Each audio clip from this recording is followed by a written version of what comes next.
नमस्कार, मैं हूं आपके साथ आस्था कौशिक। अगर योगी ना होते तो हालात बिगड़ जाते। लोगों का कहना है कि यही सच्चाई है। महाकुंभ में आधी रात को भगदड़ जैसे हालात पैदा हो गए। हम आपको बताएंगे ऐसा क्यों हुआ, कब हुआ और उन 8 मिनटों के अंदर क्या क्या हुआ। कैसे योगी सरकार और प्रशासन की मुस्तैदी के कारण हालात पर काबू पाया गया। बताया जा रहा है कि रात को करीब 1 से 2 बजे के करीब कुछ लोगों ने संगम में लगे बैरिकेड्स को पार करने की कोशिश की। वो संगम के नोज की तरफ बढ़ना चाहते थे, यानी कि वो स्थान जहां पर गंगा, यमुना और सरस्वती मिलती हैं। और बैरिकेड्स पार करने की कोशिश के दौरान ये हादसा हो गया। एक के बाद एक लोग बैरिकेड्स के ऊपर चढ़ने लगे, जिसके कारण कुछ लोग उनके नीचे दब गए और इस तरह का हादसा पेश आया। हादसे के फौरन बाद प्रशासन ने एक्शन लिया और हालात पर काबू पाया। घायलों को अस्पताल पहुंचाया गया। सीएम योगी ने खुद मोर्चा संभाला और अधिकारियों से हर संभव मदद लोगों तक पहुंचवाई। तेजी से हालात काबू किए गए, वरना और बड़ा हादसा हो सकता था। ये जो भारी दबाव श्रद्धालुजनों के कारण और श्रद्धालुओं के संगम नोच पर जाने के कारण वहाँ पर एक बना हुआ है, लेकिन पूरा प्रशासन मौके पे वहाँ मौजूद है। रात्रि को 1 से 2 बजे के बीच में अखाड़ा मार्ग पर, जहाँ पे अखाड़ों के अमृत स्नान के दृश्य से बैरिकेड्स भी किए गए थे, तो बैरिकेड्स को फांद करके आने में कुछ श्रद्धालु गंभीर रूप से घायल हुए हैं।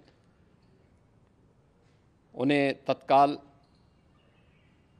हॉस्पिटल में पहुंचा करके उपचार आदि की व्यवस्था उनके लिए की गई है। उनमें से कुछ श्रद्धालु गंभीर रूप से घायल हैं।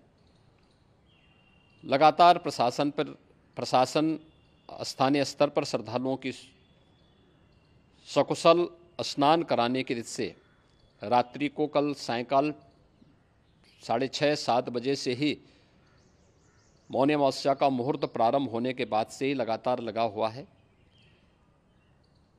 प्रयागराज में महाकुंभ में श्रद्धालुजनों के सकुशल स्नान करने, अमृत स्नान के लिए देश भर से आए हुए श्रद्धालुजनों की व्यवस्था के लिए, उनके कुशल क्षेम के लिए आदरणीय प्रधानमंत्री जी का प्रातःकाल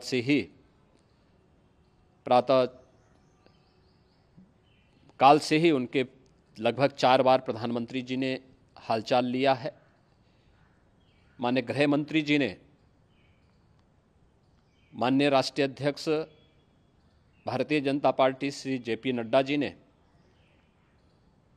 माननीय गृह मंत्री श्री अमित शाह जी ने भी, और प्रदेश की माननीय राज्यपाल श्रीमती आनंदीबेन पटेल जी ने भी लगातार जानकारी लेकर के सभी के कुशल क्षेम और सकुशल स्नान कराने के बारे में निरंतर रिपोर्ट ले रहे हैं।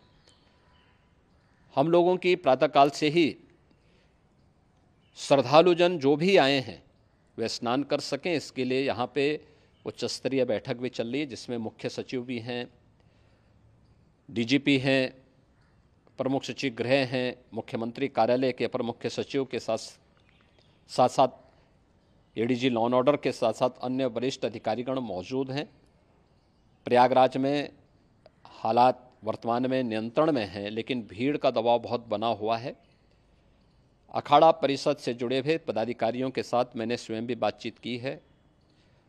आचार्य महामंडलेश्वरों से भी, पूज्य संतों के साथ भी मेरी बातचीत हुई है, और पूज्य संतों ने बड़ी ही विनम्रता के साथ इस बात को कहा है कि नहीं, श्रद्धालु जन पहले स्नान करेंगे और फिर जब उनका दबाव कुछ कम होगा और वे सकुशल वहाँ से निकल जाएंगे, तब हम लोग स्नान करने के लिए संगम की तरफ जाएंगे। अभी पहले श्रद्धालु जनों को, चूँकि देश भर से आए हैं, तो इसके लिए उन्हें सभी अखाड़े इसके लिए सहमत हैं और सभी लोग इस व्यवस्था के साथ जुड़े हुए हैं।